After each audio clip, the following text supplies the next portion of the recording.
How's it going, everybody? It's TVB. We're here with some more Skyrim. This episode is not a live commentary. Like, when I recorded this episode in particular, like, I was playing and, like, my friends wanted me to join a party, like an Xbox Live party with them. And, I haven't talked to these guys in a while. It's like, to maybe just check in with some friends back at home, because I recorded this episode, like, a few weekends ago. Like, I think it was March 2nd or March 3rd when I recorded this. Like, I'm recording this episode on the 24th, so yeah, I recorded this before spring break, like, or like maybe March 9th or something, like sometime, like sometime earlier, like sometime at that point. How many times can I say sometime? Yeah, I just, like, that was one of the reasons why I didn't make it a live commentary. Like, I knew I had to make more Skyrim episodes, but, like, I just wanted to record something. So this episode, like, originally was 40 minutes long. And of course, there's a lot of stuff that you guys aren't going to see. Like, a lot of stuff is really not worth watching in the first place. I kept really the more action-ish episodes like this right here. Like, I have to go and convince these mercenaries to, like, leave, this mine and give this guy his property back. It's pretty funny how I swim away. But yeah, I guess episodes like this, I get to check in with you guys and, like, just talk to you guys about stuff. Like, first of all, the weather here lately has been beautiful. Like, I'm in Colorado right now. Like, you can get all 4 seasons in one day up here. It's hilarious. But I guess, like, we were blessed with some really pretty weather. Like, I think Wednesday was the first, like, day where I didn't need to wear my ski jacket. Like, that's crazy to think about. So, yeah, like, hopefully this good weather lasts as long as I can. Today, I'm probably gonna go to this, like, buyback games store that's, like, right off my school. Like, it's like a block away from my campus, and, like, they buy and sell games. I want to see if I can sell some old 360 games there, like, maybe so I could save up the cash for Far Cry 5, which comes out on Tuesday. Like, I'm recording, like, this last night and tonight, I'm just gonna, like, try to record as many, like, Skyrim episodes as I can, viewers, because I just want to save, so I can just save more time for Far Cry 5 when I get my hands on that. And like, with Far Cry 5, like, you guys probably know, it's like, if you've watched on my channel for, like, a few years now, like, I'm a huge Far Cry fan. Like, it's one of my favorite franchises. And I heard that Far Cry 5, like, this, like, all the missions, including the story missions, will be in co-op mode. So, like, guys, if any of you, like, smaller YouTubers out there, like, are also making, like, a Far Cry, or, like, who also, like, want to record Far Cry 5, like, if you want to do, like, a Let's Play with me, like, please, let me know. I would love to do that with someone. Like, I don't want it to be, like, just me, if you guys know what I'm saying. Or, like, maybe I'll get in touch with some friends, like, hey, who wants to play Far Cry 5 or something like that, like, feature my episodes.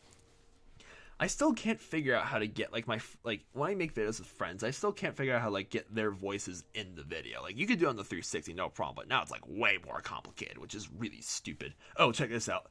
I intimidated a guy. He's like, wait a second. JK, man, we'll leave. Oh, he's such a pansy. Honestly, I kind of would have liked to fight the guy, but whatever. Yeah, so I helped this guy out, and he gives me some gold, and yeah, everything's happy and dandy.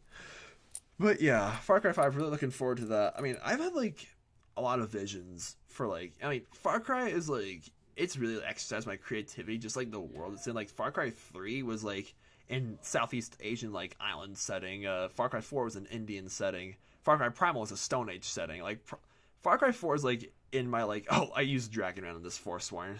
I'm such an idiot.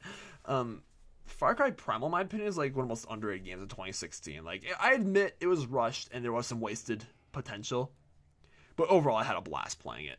Far Cry 4 is, like, in my, like, top 10, like, favorite games of all time. Like, even though Far Cry 3 has the best story out of all the Far Cry games, in my opinion, like, Far Cry 4 is just, like, it's so fun. Like, I had such a great time with it. I love the characters. And again, story's not as intriguing as the third game, but, like, it was, like, such a great story.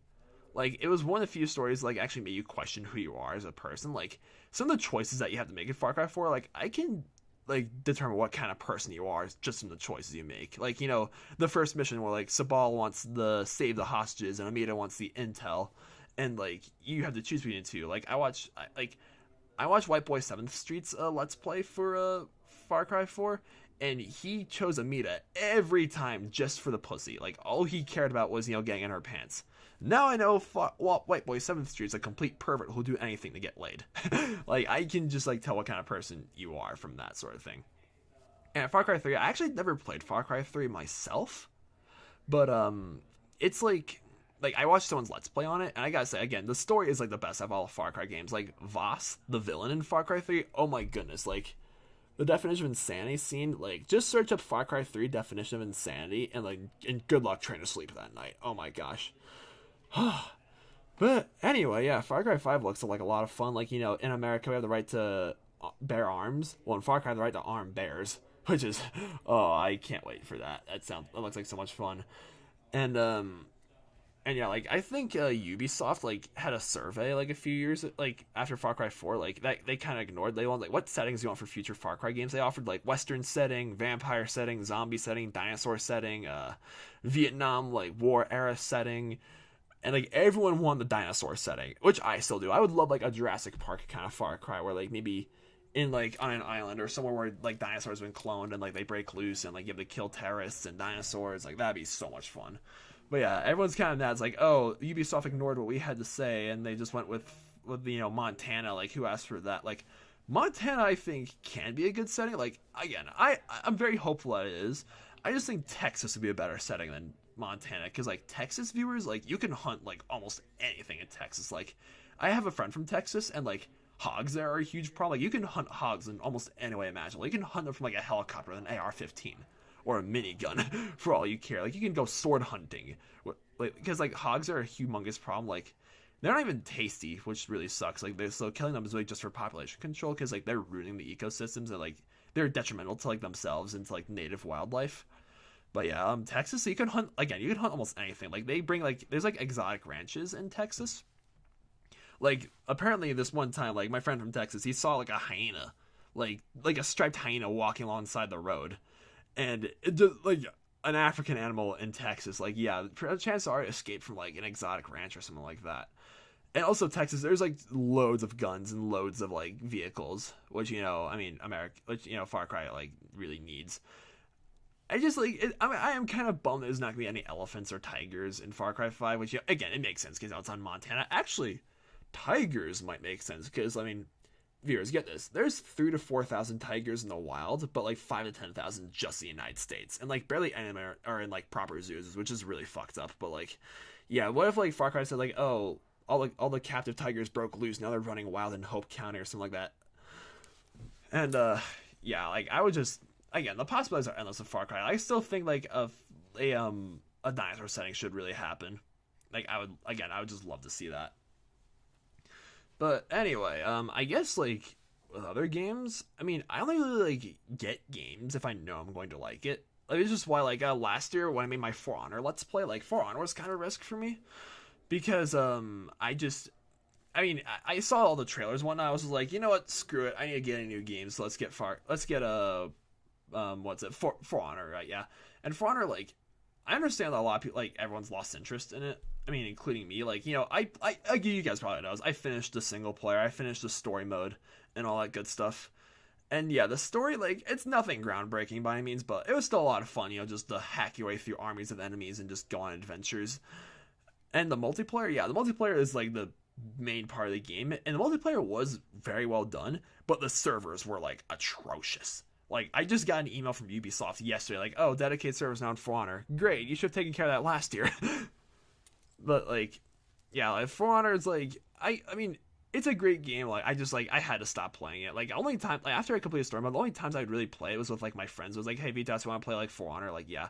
When I wanted to play multiplayer, like, I would literally just do it, like, me and my friends, or, like, with me, like, versus bots. Like, because, again, the servers were just so, like, they were just such trash. For Honor, like, goodness gracious. And, Pokemon. I've actually been playing a decent amount of Pokemon lately. Actually, no, like, over the break, like, Christmas break and spring break, I played a lot of Pokemon, because, there's, like, a few guys on my floor who want to battle me, so, like, yeah, I'll probably do that with them at some point.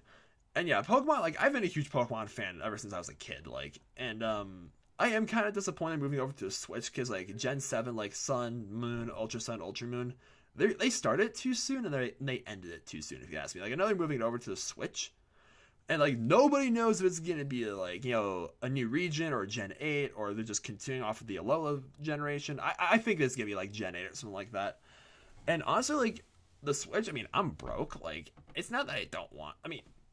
I think the only reason why I'd get a Switch is to play Pokemon. Like if I'm gonna be really like upfront with you guys, like after Black and White, like Pokemon Black and White, I've lost interest in the Pokemon franchise. Like I was just like I was not like, I mean, Black and White weren't like terrible unplayable games by any means. It was just like disappointing. Like they didn't add anything like, you know, new or groundbreaking to the franchise, and it was just a big fuck you to old fans. Like freaking Woobat and Swoobat, like they just like, no Pokemon from previous generations, like seriously, and that you rip us off with these guys, like what is this? But yeah, after I was just like, okay, this is what Pokemon's become. I'm just gonna stop playing it. So then that's when I got an Xbox. I got into other games like Call of Duty and Minecraft and stuff like that. But yeah, then I heard they were remaking Ruby and Sapphire. I was just like, oh, Game Freak used Nostalgia Attack on Vitas. It was super effective, and I literally got a 3DS just to play like Omega Ruby and Alpha Sapphire. And then after that, I got Pokemon Y, like after I finished Alpha Sapphire. So yeah, then I was on board with Pokemon again. And if they make a remake, like if they remake, like I would love to see a Pokemon Yellow remake. Guys, that would be so cool. Like with Nintendo, just imagine like seeing Kanto with Nintendo Switch graphics. That'd be like, I would spend like $400 on a Switch to play like another like remake like that. That'd be so cool. Like I would just like Pokemon, like, you know, the Pikachu, or if they remade like Crystal. I honestly, like, I would love to see, I know they're probably not gonna do this, but I would love to see a Sinnoh remake, because like Pokemon, I started with Ruby and I started with Emerald, like Gen 3, but I started getting good Pokemon like in Platinum and Pearl and like Soul Silver. Like, just, I would love to revisit Sinnoh and be like, the memories. All the good times I had with this. And yeah, like, I just hope that Pokemon takes that route at some point. Like, again, maybe I'll get a Switch, like, definitely not anytime soon, because again, I'm broke as a record. I don't know what I just said there, but yeah. This episode's kind of coming to a close. I mean, if you guys want to see more episodes like this, where like I'm just talking to you guys about stuff, like, let me know. I mean, again, my school year, it's crazy that like my freshman year of college is almost at an end. Like, my like April is my last legit month of school. Then like May, I just have finals, and after that we're basically done. And I'm probably gonna stay out here in Colorado for the summer too, to take summer classes. Like, so I'll probably retake chemistry because I had to pull out of that. But yeah, it's been a great year. Thank you guys so much for watching, and if you enjoyed, please subscribe.